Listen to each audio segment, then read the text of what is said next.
Assalamualaikum warahmatullahi wabarakatuh. Waalaikumsalam. Selamat pagi, Sir. Kami mahasiswa semester 4 Prodi Siswa Inggris FPK Unhar ingin memperkenalkan diri masing-masing. Saya bernama Afik Kurniadi. Saya Pak. Saya Ustaz. Hari ini kami akan mengadakan podcast bersama Dr. Bima Pranacitra, SSMO, untuk memenuhi tugas public relation yang diampu oleh Sir Muhammad Baru Siddiq, SSMA. Nah, sebelum memulai podcastnya, saya mohon izin pada Sir untuk membacakan biodata. Baik. Nama Dr. Bima Pranacitra, SSMO. Tempat tanggal lahir Medan, 8 Maret 1985. Jenis kelamin laki-laki, agama Islam. Alamat Jalan Sulu nomor 139 Medan. Pekerjaan dosen bidang ilmu bahasa dan sastra Inggris. Pendidikan awal TK Rahmat Harapan 1989 sampai 1991. Sekolah dasar SD Yapena 45 Medan 1991 sampai 1997. Sekolah menengah pertama SMP Negeri 2 Medan 1997 sampai tahun 2000. Sekolah menengah atas SMA Angkasa Lanut Medan dari tahun 2000 sampai tahun 2003. Memasuki dunia kuliah S1 Sastra Inggris STBA Harapan Medan tahun 2003 sampai tahun 2007. Judul skripsi The Terrified Personalities in Someone's Behavior as the Effect of Using Wayang Characters Named as the Given Names. S2 Linguistik Sekolah Pasca Sarjana USU Medan, konsentrasi analisis wacana kesusastraan dari tahun 2000 sampai tahun 2010. Judul tesis representasi Byronic Hero dalam novel Mary Shelley Frankenstein, karya Mary Shelley. Pendidikan S3 Linguistik FIB USU Medan, konsentrasi kajian sastra dari tahun 2011 sampai tahun 2019. Judul disertasi puisi liris karya Tengku Agah Hamzah dalam perspektif kajian budaya. Kemudian pengalaman kerja pertama wedding singer dari tahun 1967 sampai sekarang.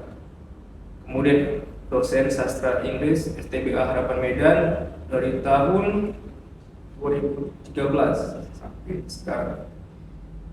Kemudian dosen tetap Yayasan Pendidikan Harapan tahun 2015 sampai sekarang. Ketua Program Studi Sastra Inggris FPK Unhar Medan 2019 sampai sekarang. Kemudian ada Sekretaris Program Studi Sastra Inggris FPK Unhar Medan 2017 sampai 2019. Sekretaris Jurusan Sastra Inggris STBA Harapan Medan 2015 sampai 2017. Yang terakhir, pengalaman organisasi. Pernah menjabat sebagai Wakil Ketua Litbang Yayasan Aquarium Center Medan dari tahun 2011 sampai tahun 2015. Kemudian ada Sekretaris di Dewan Kesenian Sumatera Utara dari tahun 2019 sampai sekarang. Dan yang terakhir, anggota Departemen Publikasi dan Informasi Himpunan Sarjana Kesusastraan Indonesia Komisariat Sumatera Utara dari tahun 2022 sampai sekarang. kerjakan yang paling gampang dulu.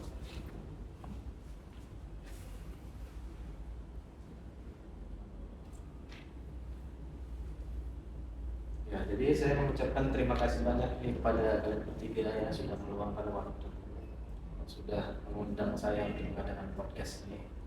Baik, jadi insya Allah saya akan menjawab pertanyaan yang diajukan sesuai dengan mungkin jawaban yang kalian harapkan.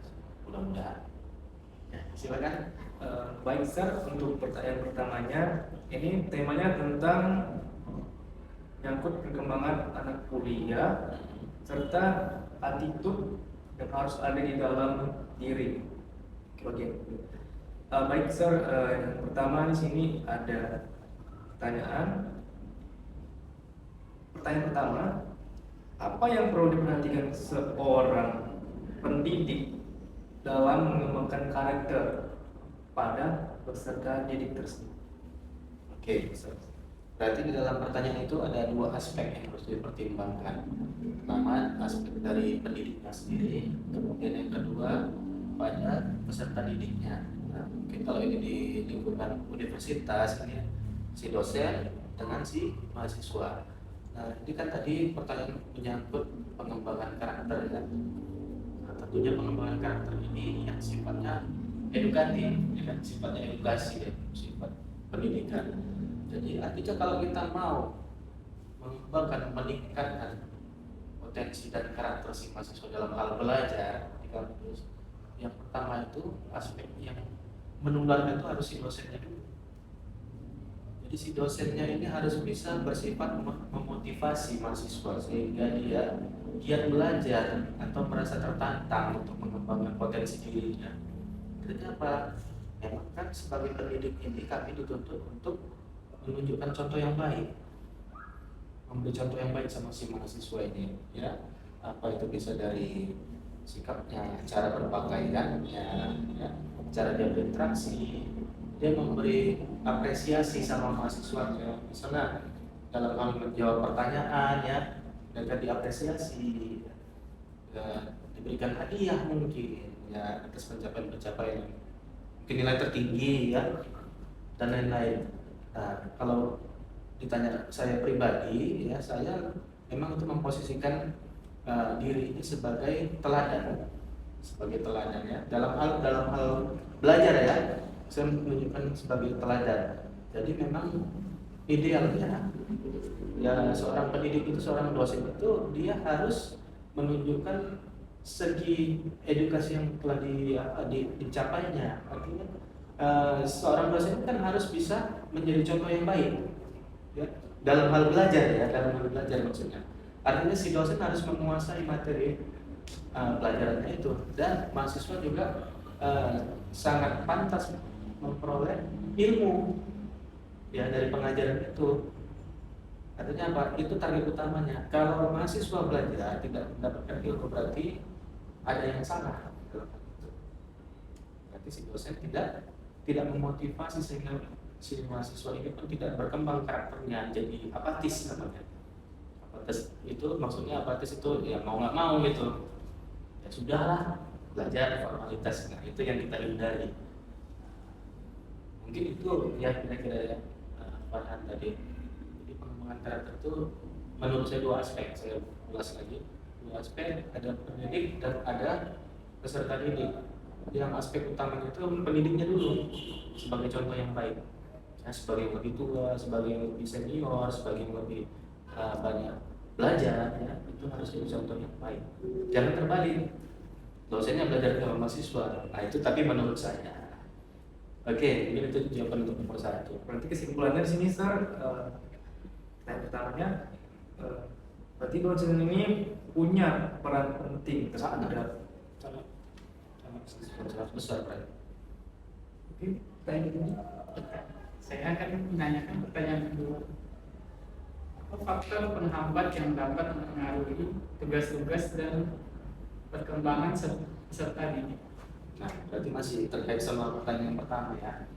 Nah, seperti tadi saya jelaskan ke Farhan, ya sih, bahwasanya dosen ini dia peran utamanya sebagai pendidik dia menularkan kebaikan, dia sebagai contoh. Nah, kalau terjadi hambatan, nah itu lagi ya. Nah, ini perspektif pribadi saya, pandangan pribadi. Nah, bisa jadi dosen mangkir dari kewajibannya. Seorang pendidik ini mangkir dari kewajibannya, dia tidak menjalankan tugas sebagaimana mestinya sebagai seorang pendidik. Ya, contoh mungkin tidak disiplin, ya hadir suka hati, ya seenak perutnya, atau materi yang diberikan tidak sesuai dengan kurikulum, ya tidak sesuai dengan apa, dan mungkin ya terjadi tindakan pembulian, ya atau perundungan dalam kelas. Nah ini sangat disayangkan sebenarnya. Kita sebagai seorang pendidik ini harusnya mahasiswa jadi tempat apa ya, jadi kita ini jadi tempat berlindungnya mereka. Kita ini jadi contoh yang baik bagi mereka. Kita kan pengganti orang tua di kampus ini ya. Nah, maka kita harusnya itu menjadi apa ya, menjadi orang yang memotivasi, bukan untuk menghambat. Kenapa? Terkadang perkembangan karakter itu datangnya tidak melulu dari eksternal, nggak selalu dari orang pihak ketiga. Terkadang dirinya sendiri yang menghambat, dia malas, apatis saja, dia jadi malas gitu. Kenapa? Nggak menarik, nggak ada teladan yang diikutinya, jadi ya, akhirnya jadi terserah lah gitu. Ini yang harusnya dihindari. Jadi hambatan itu apa? Lagi-lagi ini introspektif, bagi saya introspektif. Pendidik ini harus sadar posisi itu sangat penting gitu. Ya. Artinya si mahasiswanya harusnya bernaung sama si dosen, gitu ya. Jadi contoh yang baik, profesional. Jadi yang membuat jadi hambatan itu apa? Karena dosennya nggak profesional, dia diberi kekuasaan, tapi menyalahgunakan kekuasaan, mengecewakan mahasiswa. Nah ini coba kita sama-sama apalah ya. Mumpung ada podcast ini bagus sekali nih, sama-sama kita introspeksi. Saya pun tidak lepas dari kesalahan ya, tapi ini pandangan saya. Mungkin letak masalahnya itu bukan pada mahasiswa, pada kita.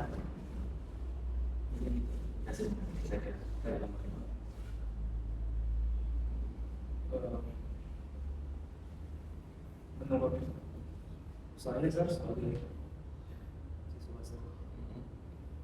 pendapat saya sendiri ya, terkadang ada dosen yang punya wewenang sendiri untuk,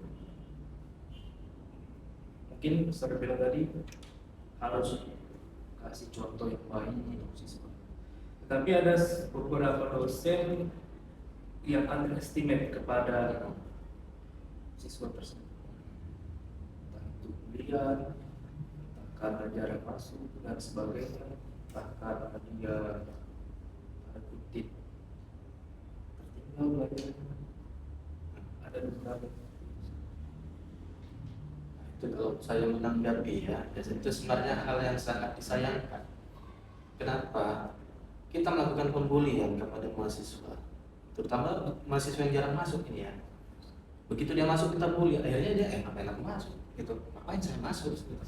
Saya menunjukkan etikat baik, malah saya dibully gitu ya, malah tambah malas kalau menurut saya. Artinya grow up gitu, dewasa dong menjadi apa ya, kita dewasa menghadapi itu. Teguran itu kan tidak selalu dengan mempermalukan, tidak selalu merendahkan. Kasih teguran, ya nggak apa-apa sih nggak masuk, ikuti pelajaran, nah enak kan masuk. Nah coba bayangin kalau nggak masuk gimana, banyak yang habis apanya lewat begitu saja, kan harusnya tambahin. Nah itu teguran juga, tapi teguran positif. Jadi sebenarnya ini Ustaz, masalah utamanya kenapa mahasiswa atau mahasiswi sebaliknya juga menganggap dosen itu setara atau merasa merendahkan dosen karena sering dibully. Ya itu dia. Jadi Menurut saya sebagai siswa, itu sih itu selalu ada hubungan berantai, chain reaction, berantai. Ada aksi, maka ada reaksi. Nah, mungkin ekspektasi kita ini juga ya, ekspektasi kalian sebagai mahasiswa kan ini harusnya jadi teladan. Ternyata tidak menunjukkan teladannya. Akhirnya ya buat apa dihormati kan gitu. Jadi yang salah siapa? Kita sendiri. kita tidak mengajarkan cara yang menghormati. Sebenarnya kita minta dihormati. Zaman kan udah berubah. Kalau zaman dulu iya, apapun kata dosen tunduk. Kalau perlu dosen lewat berondok-berondok orangnya kan ngumpet aja zaman dulu. Kan kita nggak zaman kolonial lagi. Jadi pendidikan dengan kekasaran itu di negara maju udah nggak ada lagi. Sekarang sudah bisa interaksi langsung. Kalau kita mau tetap tertinggal ya pertahankan lah. Gitu. Sebenarnya. Oke, so that's all. Ikrim. Untuk pertanyaan ketiga, Sir, apa yang menyebabkan anak mengalami hambatan dalam perkembangannya? Nah, mungkin masih mirip dengan yang nomor 2 tadi. Dia mengalami perkembangan ini mengalami hambatan ini kalau dia sumbernya sudah internal yang repot itu. Repotnya gimana? Dia udah malas, nggak peduli lagi. Kenapa? Dia nggak merasa diapresiasi kehadiran itu. Interest dia nggak merasa dihargai. Nah, tadinya mungkin dia percaya diri, merasa dia bangga ya datang ke kampus, dia belajar, ternyata hasil jerih payah dia itu tidak dihargai. Jadi bahan lucu-lucuan, olok-olokan. Mungkin di kelas dia ikut ketawa, kita nggak tahu aspek psikologis. Nah, jadi itu sebagai ini mungkin titik beratnya saya sebagai pendidik ke sesama pendidik. Mudah-mudahan ya bisa menjadikan ilmu ini kita sama-sama belajar. Nah, jangan-jangan kita yang menyebabkan mereka terhambat. Mereka menghambat dirinya sendiri, kayak suicide namanya, bunuh diri jadinya kita sering bunuh diri. Kita merasa nggak ada harganya lagi, kita merasa nggak ada gunanya lagi. Akhirnya ya kita sendiri malas sama diri kita. Jangan sampai tertahan internal. Itu tadi Faktor belakang keluarga Mas termasuk juga, Sir? faktor keluarga. Nah ini sebenarnya kalau aspek profesional itu Fikri, si dosen apapun ada masalah di rumah, lingkungan selain kampus, jangan dibawa ke kantor, jangan dibawa ke tempat kerja. Itu namanya profesional. Profesional itu apa? Melakukan profesinya sesuai dengan porsinya, tidak mencampur adukan masalah pribadi dengan masalah pekerjaan. Itu yang namanya profesional ya. Dalam batas profesinya apapun itu, tidak harus dia pintar, tidak harus dia rajin, pokoknya dia ketika dia mengajar, dia mengajar gitu. Ketika selesai jam pelajaran mau kongko ya, mau bercanda, mau atau mungkin ejek-ejekan sama mahasiswanya, main-main gitu ya, masa seluruh ya oke aja, tapi jangan ketika jam pelajaran atau jangan ketika berada di kantor. Di wilayah kampus boleh misalnya di kantin, terserah itu lewat, tapi ketika dia menjalani profesi harusnya profesional.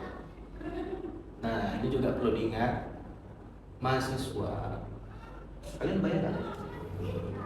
Bayar. Nah mahasiswa itu kuliah bayar itu maksudnya apa? Kita memfasilitasi, kita harus kasih fasilitas dong. Mereka kuliah itu nggak gratis. Artinya apa? Mereka kuliah kan mau dapat ilmu. Kalau ilmunya cuma dicaci maki aja, direndahkan aja, apa yang mereka dapat? Mereka bayar untuk dibully. Akhirnya harusnya kita berpikir, harus dewasa dan profesional. Itu. Tapi itu pandangan saya, itu pandangan saya. Ya. Oke. Baik, Sir, ini pertanyaan keempat tentang attitude. Apa saja yang dapat mempengaruhi attitude seseorang, terutama bagi mahasiswa atau mahasiswa? Nah, attitude itu kalau kita terjemahkan ke bahasa Indonesia artinya sikap. Sikap. Apa yang mempengaruhi sikap seseorang? Oke, misalnya contoh ya, saya ini kan ada Ciparai. Ini sekali senyum, 2 kali senyum, 3 kali senyum, sama lah. Tapi sikap. Saya menunjukkan sikap tidak hormat kepada si Farhan. Farhan akan membalas dengan itu, sudah logis, akan logis begitu. Jadi apa mempengaruhi sikap? Apa yang kita terima rangsangan dari luar, stimulasi dari luar secara psikologis, itu akan mempengaruhi bagaimana kita merespon. Maka tadi saya percaya hukum aksi dan reaksi. Itu juga ada filsuf Prancis ya, namanya René Descartes atau biasa orang bilang Descartes, tulisannya Descartes, itu mengatakan cogito ergo sum, aku berpikir maka aku ada. Jadi artinya apa? Itulah pembeda kita dengan hewan. Manusia itu berpikir, kalau tidak kita berpikir tuh kira-kira ini pantas atau tidak pantas, benar atau salah. Kenapa? Karena menurut si Descartes tadi ya, si Descartes tadi katanya manusia itu punya rangsangan untuk berbuat kesalahan. Jadi dengan kata lain, manusia yang baik itu bisa menahan diri supaya tidak membuat kesalahan. Jadi aku berpikir maka aku ada. Kalau aku tak berpikir, aku ada tapi aku bukan manusia. Kira-kira itu yang dikatakan. Nah, jadi apa yang mempengaruhi sikap? Ya, sistem give and take. Apa yang kau tanam itu yang kau tuai. Jadi jangan heran kenapa orang kau begitu. Mungkin kita dari awal yang menanam keburukan. Ya, katakanlah misalnya mahasiswa tidak respect sama dosennya. Kenapa? Mungkin dosennya dari awal tidak respect sama mahasiswa. Saja. Kenapa? Itu sudah hukum alam. Yang lebih tua pasti disalahkan, pasti. Yang lebih berilmu pasti disalahkan.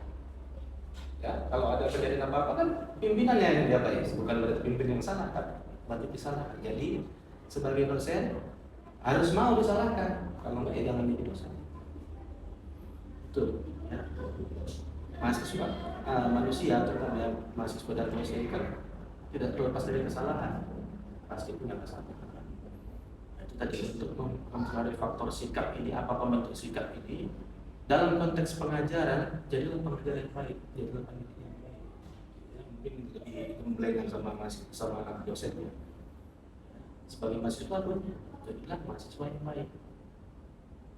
Jadi dosen yang baik, jadi mahasiswa yang baik. Sampai ideal nanti.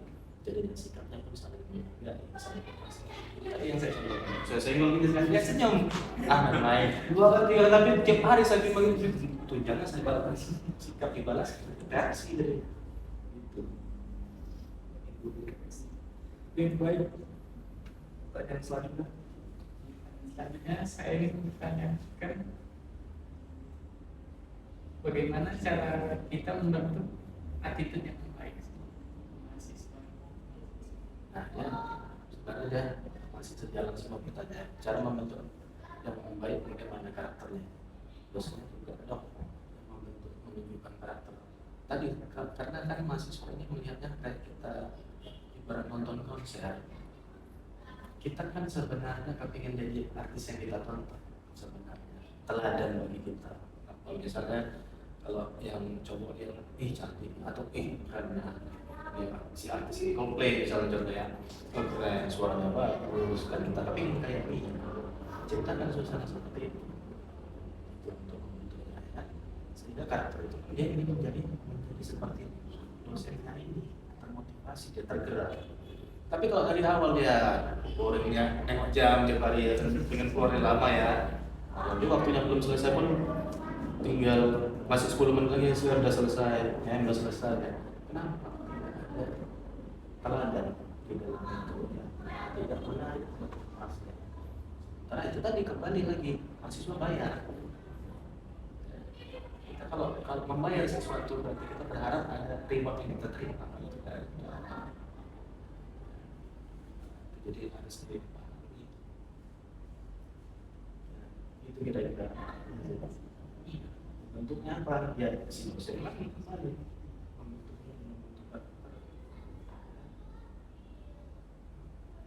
Tapi Sir, setiap manusia pasti punya role model tersendiri. Bahkan yang Sir bilang tadi, mungkin ya dosen itu hanya menggurui sedikit-sedikit seperti itu. Oke, Sir. Nah, ini sebenarnya pengalaman pribadi ya. Saya bisa seperti ini sekarang ini. Saya mengidolakan dosen saya. Dia yang banyak mengajarkan saya itu. Kalau boleh saya sebut di sini nama Ibu Dr. Asmita Surba, MS. Jadi ilmu yang saya peroleh itu dapatnya dari dia. Saya merasa termotivasi ingin jadi dia, gitu yang sosok seorang dosen yang keibuan, ya, yang sangat cerdas, sangat idealis. Saya pengen jadi dia. Dan apa yang saya terima pelajaran dari dia itu saya terapkan sama anak-anak saya. Dia jadi inspirasi sama saya. Saya kepingin jadi seperti itu. Itu yang membentuk karakter sehingga si mahasiswa itu kepingin pengalaman pribadi. Jadi termasuk membentuk karakter itu apa? Ya kita sebagai pendidik membuat mahasiswa kita gimana. Baik, Sir. Pertanyaan Bagaimana cara membentuk attitude yang baik? Cara membentuk attitude yang baik tadi sudah. Mengapa attitude lebih penting dari segalanya? Attitude lebih penting daripada segalanya. Ini kalau kita mengacu ke agama Islam ya. Nah, ini agama Islam, kalau agama yang lain saya kurang tahu dan tidak punya porsinya. Nah, sebagai seorang Muslim saya pernah baca itu, mungkin lebih kurang bunyinya, bunyi persisnya saya nggak hafal, tapi bunyinya kira-kira begini. Dahulukan adab sebelum ilmu. Adab itu apa? Sikap, perilaku, kesantunan. Duluan itu baru ilmu. Artinya apa? Berilmu pun kita kalau tidak beradab itu nol. Ya. Malah masih lebih penting tidak berilmu tapi beradab. Masih lebih dihargai. Sopan santun, ya, pengertian itu masih lebih tinggi ya dibanding kita sudah sekolah. Kita sudah sekolah tapi perilakunya masih minus. Berarti sekolahnya gagal atau ada yang salah ketika sekolah. Nah, itu jadi renungan. Apakah itu menjadi lebih penting? Penting. Ya, kenapa? Karena Tuhan aja bilang begitu. Adab sebelum ilmu. Ya, itu di dalam ayat dan dalam hadis. Itu kita kaitkan ke ilmu agama. Memang didahulukan adab. Makanya dia posisinya sangat penting. Kalau ditanya kenapa, ya mungkin kita kaji dari perilaku ini manusia kan sebagai makhluk sosial. Tidak boleh egois, namanya sosial. Sosial itu kan kebersamaan. Bayangkanlah kalau orang mengabaikan adabnya, hanya ilmunya saja, maka kita menjadi manusia yang egois. Kita mau menang sendiri. Sikap itulah tadi yang menciptakan interaksi yang baik dan sifatnya kondusif. Itu tadi. Itu menurut saya.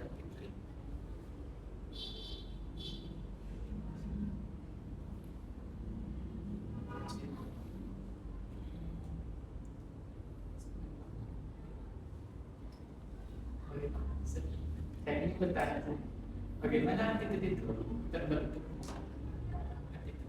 Bentukan attitude. Oke, saya dulu pernah baca soal psikologi, ya. Psikologi anak, psikologi umum, dan beberapa saya suka baca, suka nonton apa di YouTube gitu ya, acara-acara yang menambah ilmu terutama seputar psikologi. Nah, apa pembentuk attitude itu? Yang pertama genetik. Bawaan lahir ya, bawaan dari kromosom itu dari orang tuanya, garis darah, DNA dan lain-lain itu satu. Yang kedua faktor sosial, faktor sosialnya, interaksinya dengan siapa teman, siapa kawan, dari kalangan mana, dan lingkungan tempat tinggalnya di mana, di gurun, ya, di padang es ya, atau di negara tropis. Nah itu turut membentuk attitude perilakunya, ada adaptasi di situ. Misalnya kalau kita bicara genetik sudah pasti ya itu bawaan, tapi dari sosial, pengaruh sosial, dia dari kalangan mana, dibesarkan di kalangan mana, menengah ke bawah, menengah ke atas, atau profesi orang tuanya, ya, itu akan berpengaruh sama pergaulannya kan. Petani, ayahnya petani, maka lingkungan pergaulannya akan sesama petani. Kalau dia pejabat, kan akan pejabat negara itu semua. Kalau dia guru pasti itu, itu sedikit banyak akan ada pengaruh kepada attitude-nya. Ya, sama juga halnya kalau dia gangster, kalau dia mafia, ya akan temennya gitu-gitu seperti itu. Makanya circle itu penting. Ya. Nah, yang ketiga pengaruh lingkungan. Lingkungan itu maksudnya di mana dia tinggal. Tinggalnya lingkungan mana? Lingkungan kumuh kah? Lingkungan elit kah? Itu akan berpengaruh sama perilaku dia. Tanpa kita sadari. Nah, itu kan ada alam sadar, alam bawah sadar. Secara alam bawah sadar itu biasanya kita lakukan. Ya, tapi bisa juga adaptasi kalau kita mau belajar. Tapi kalau secara alami tadi pertanyaan si Nasir, apa pembentuknya itu tadi? Apakah bisa berubah? Jawabannya bisa. Kalau mau diubah bisa berubah. Makanya itu pentingnya ya. Dalam kembali lagi ke apa tadi kajian agama. Nah, jadi siapa kamu, siapa temanmu, maksudnya itu. Jadi orang dari menilai temannya itu kadang bisa menilai kita. Maka pilihlah teman yang baik. Itu anjuran Rasulullah. Ini teman yang baik. Karena teman yang baik akan membawa kita dalam kebaikan, teman yang tidak baik akan membawa kita tidak kebaikan. Batilah ya, penting sekali. Berarti catatan pentingnya di sini atau poin pentingnya bahwasannya lingkungan sangat amat berpengaruh. Oke, next speaker. Pertanyaan selanjutnya, Sir. Apakah attitude baik meningkatkan produktivitas? Ya, secara logis pasti attitude yang baik akan meningkatkan produktivitas. Kenapa? Jadi orang yang optimis itu punya semacam addiction, semacam kecanduan. Orang yang suka berbuat baik dia akan kecanduan untuk berbuat baik terus. Ada reward dia rasa, walaupun itu diapresiasi atau tidak diapresiasi. Walaupun itu dihargai orang atau tidak, dia senang berbuat baik. Nah, jadi apakah itu penting? Ya sangat penting ya. Itu bisa berpengaruh sama. Jadi usahakanlah kita dalam hal positivitas itu walaupun kita berada di mana yang negatif. Itu bisa dibentuk. Ada self reward namanya itu istilah. Kita memberi reward setiap kita membuat kebaikan. Ada itu metode eksperimental yang pernah dilakukan oleh orang Amerika, yang ada ahli di Amerika sudah lama sih, dari tahun 80-an. Dia membuat eksperimen ketika dia membuat hal yang baik dicatat.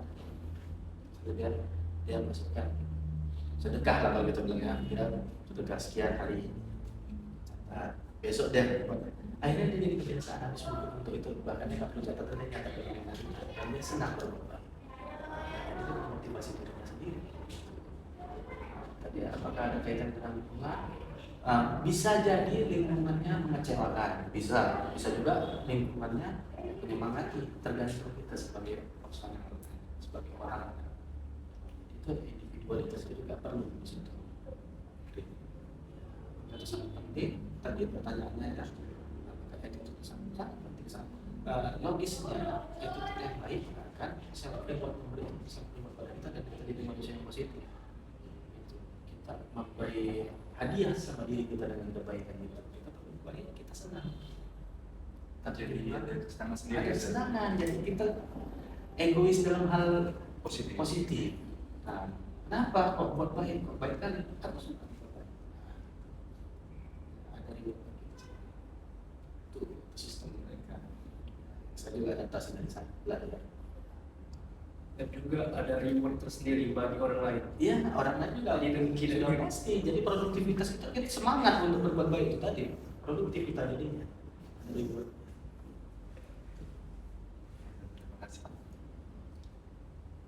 Terima kasih.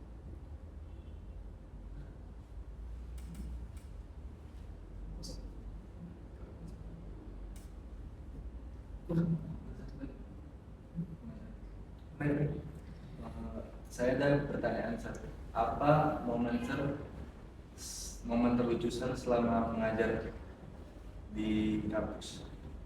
Momen terlucu terkait sayanya atau terkait selama karir? Iya, selama Sir mengajar. Selama mengajar saya rasa gimana? Karena kalau lucunya ini lucu dalam hal yang memalukan atau yang seperti apa? Senang atau lucu aneh atau Ada yang mahasiswanya Sir menjumpai mahasiswa yang lucu gitu, Sir. Nah itu tadi saya harus prinsip pada pertanyaan pertama tadi, saya harus yang teladan. Jadi saya nggak boleh membuli mahasiswa seburuk-buruknya mahasiswa. Saya punya prinsip kalau dia mau diselamatkan, saya wajib selamatkan. Tapi kalau dia tidak mau diselamatkan, saya lepaskan ke kanan. Kenapa? Kita nggak bisa menyelamatkan yang akan diselamatkan. Kalau dia mau diselamatkan, usahakan ya, kembali ke jalan yang benar. Itu. Jadi saya nggak pernah menjelekkan mahasiswa. Mungkin ya, ini menurut saya nggak tahu. Nah, saya nggak pernah menjelekkan mahasiswa, ya, mau itu dia nggak pernah hadir. Bahkan saya kepingin dia supaya bisa hadir, gimana caranya? Apa yang perlu saya tunjukkan? Apa yang perlu saya buat sehingga mata kuliah saya tertarik? Contohnya begini, kalau saya ngajar ada mahasiswa saya yang nguap, itu saya yang malu. Saya malu, berarti saya membosankan. Saya nggak marah sama si mahasiswa. Paling saya candai aja. Kalau saya lagi menerangkan dia ngantuk, dia nguap, saya tanya. Saya tanya apa yang mau dibahas. Nah, gitu. Tapi saya nggak membuli dia. Sering-sering.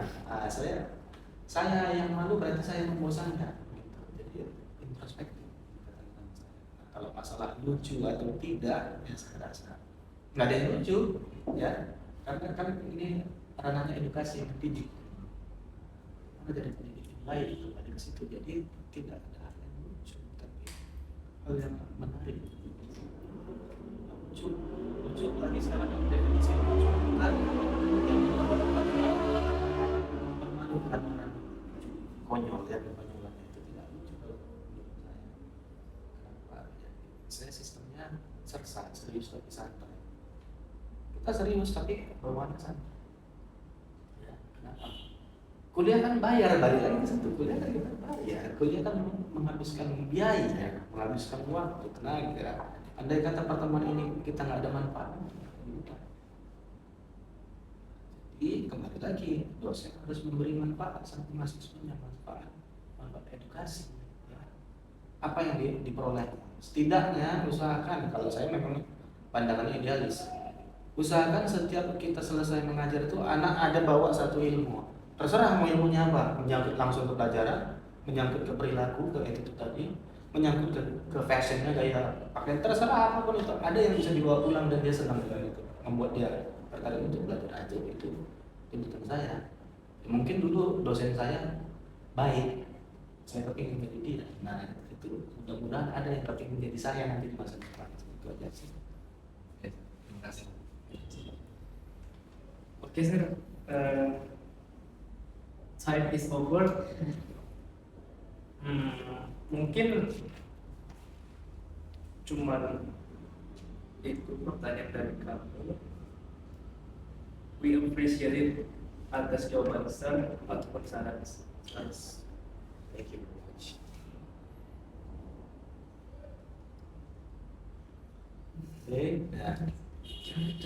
Oke, jadi ya saya ucapkan terima kasih ya sudah diundang kemarin ya, daripada membuangkan waktu ini lagi jam makan siang ya, waktu ini juga repot-repot beli snack ya, ini semoga nanti diganti sama Allah ya. Amin. Amin ya, kali lipat ya. Oke, jadi terima kasih sekali lagi ya, saya undur diri ya. Oke, assalamualaikum warahmatullahi wabarakatuh. Waalaikumsalam.